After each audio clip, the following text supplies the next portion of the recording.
One morning, a storm passed over Montanui Island. Most people didn't welcome the cold and wet weather, but Moana was not most people. "We can't work today," she said to Pua and Heihei. "So instead, we're going to Grandma's." Ever since she was little, Moana had spent stormy days with her Grandma Tala. After all, Grandma Tala was Moana's best friend and a master storyteller.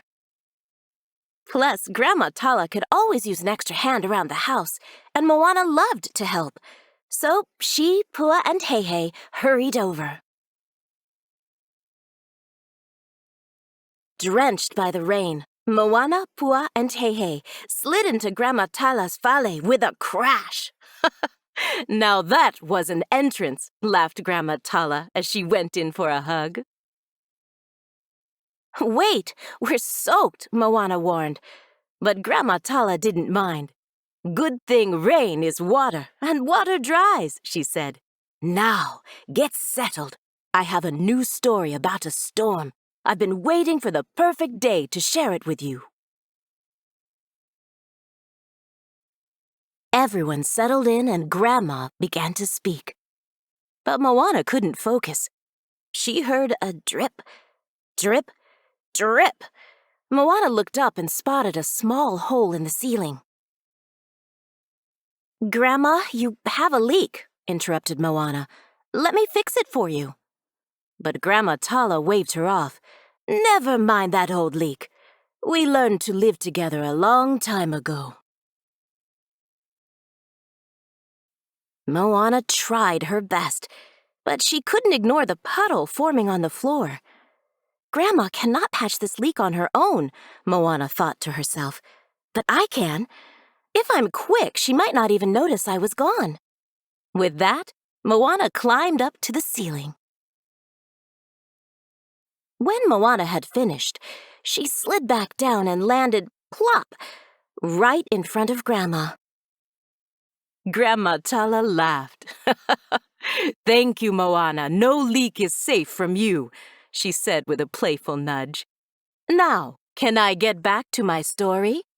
Moana nodded in reply.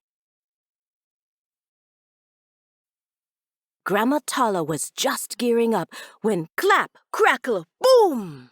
Lightning flashed and thunder roared.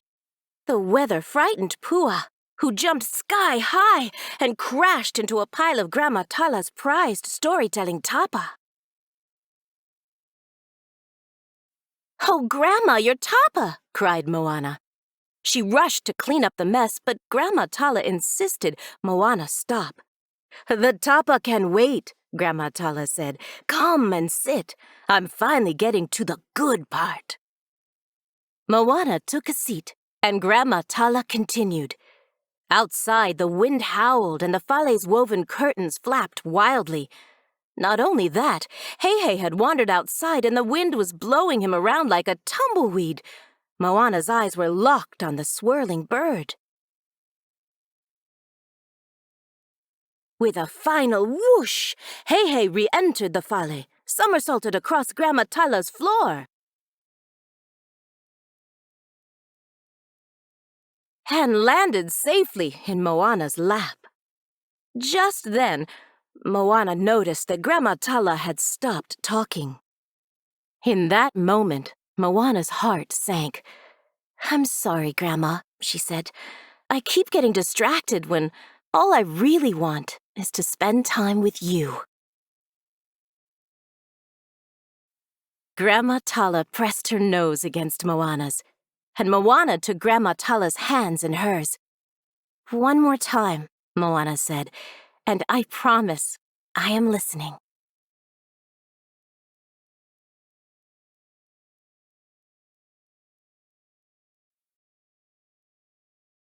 Then, once again, Grandma Tala began her story, and Moana soaked up every word.